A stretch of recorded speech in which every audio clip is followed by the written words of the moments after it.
Bismillahirrahmanirrahim. Assalamualaikum warahmatullahi wabarakatuh. Terlebih dahulu saya ucapkan ribuan terima kasih kepada pihak Yayasan Basmi Kemiskinan YBK kerana memberi peluang untuk saya mengulas isu yang dikatakan mungkin hangat pada masa kini, iaitu isu cabaran pembelajaran secara atas talian online ataupun online learning. Jadi seperti mana yang kita sedia maklum, semenjak bulan Mac tahun ini apabila PKB dilaksanakan, pembelajaran online ini menjadi suatu keperluan, bukan pilihan. Walaupun seperti mana yang kita maklum, pembelajaran secara online ataupun online learning ini sebenarnya telah lama dilaksana di negara kita, dan kami di universiti pun sebenarnya telah lama melaksanakan pembelajaran online secara menggunakan Google Classroom, WhatsApp, ataupun Telegram dan sebagainya. Tapi bukan berbentuk secara real time, bukan live. Tetapi bila kita tidak boleh berada di bilik kuliah, maka sekarang ini kita terpaksa menukar mod pengajaran kita daripada pembelajaran di bilik kuliah kepada secara live learning, real time. Jadi itu sajalah perbezaan di antara online learning sebelum PKB dan sewaktu PKB. Cuma ada kekangan sedikit dari segi praktikal amali. Yang itu mungkin kita ulas sedikit masa lagi, sebentar nanti kita akan ulas bagaimana cara-cara untuk mengatasinya. Jadi cabaran-cabaran utama yang saya dapati di dalam pelaksanaan pembelajaran online ini, yang pertama sekali adalah tentang kemudahan perkakasan ataupun internet di kawasan-kawasan luar bandar. Jadi bila pelajar terpaksa berada di rumah dan kawasan yang mereka duduki itu tidak mempunyai kemudahan internet yang baik, maka itu mengganggu proses pembelajaran.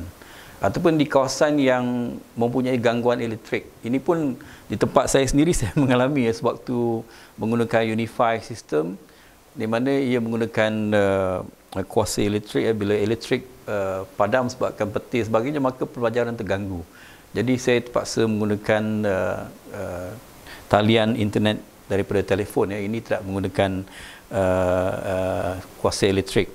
Jadi itu yang pertama, yang perlu difikirkan. Yang kedua adalah kawalan pembelajaran secara live ini. Jadi kita nak memastikan pelajar betul-betul berada ataupun orang lain yang berada depan komputer. Jadi ini ada beberapa kaedah lah yang kita gunakan. Seperti kita menggunakan kamera, kita minta student onkan dia punya kamera. Jadi kita boleh pastikan mereka yang sebenarnya hadir di dalam kuliah kita. Seperti mana yang kita maklum, di universiti atau di mana-mana institusi, pelajar wajib mengikuti kuliah ataupun face-to-face learning di dalam 80% untuk mereka menduduki peperiksaan. Jadi ini perkara yang kita harus pastikan, iaitu keberadaan pelajar, ataupun kehadiran pelajar di dalam kuliah.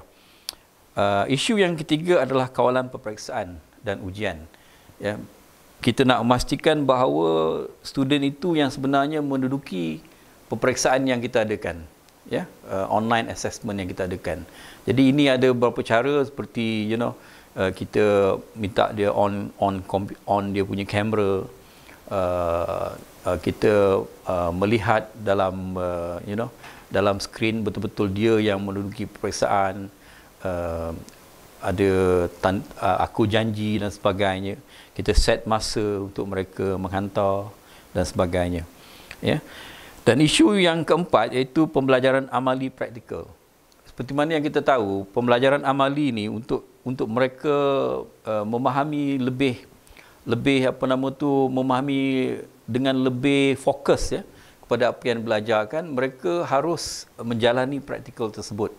Jadi yang ini bagi di universiti saya contohnya dibenarkan oleh kerajaan untuk waktu pemulihan dulu, pelajar yang ada kursus amal ini berada di kampus, iaitu tahun 1 dan tahun akhir. mereka dibenarkan berada di kampus untuk menjalani amali.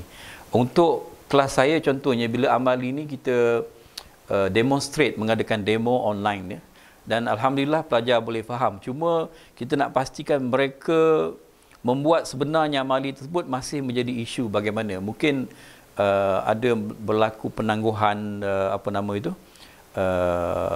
sesi untuk menjalani amali tersebut. Itu satu cara. Mungkin bila masa keadaan PKP ni sudah reda sedikit, mungkin kita boleh mengadakan amali itu semula. Isu yang kelima iaitu kemahiran pengajar itu sendiri, kemahiran guru pengajar di dalam melaksanakan pengajaran secara online. Yang ini nak tak nak para guru ataupun para pengajar terpaksalah mempelajari teknik-teknik bagaimana nak menggunakan kemudahan-kemudahan pembelajaran online ini. Jadi itu adalah beberapa isu yang saya dapatilah, yang ada penyelesaian, ada yang masih mencari penyelesaian. Jadi walau bagaimanapun saya harap ini tidak menjadi sebagai satu isu yang besar lah untuk pelaksanaan pembelajaran secara online terutama sekali sewaktu kita tidak ada pilihan sekarang ini. Tidak ada pilihan di mana kita tidak dibenarkan masuk ke kampus disebabkan keadaan COVID-19 ini.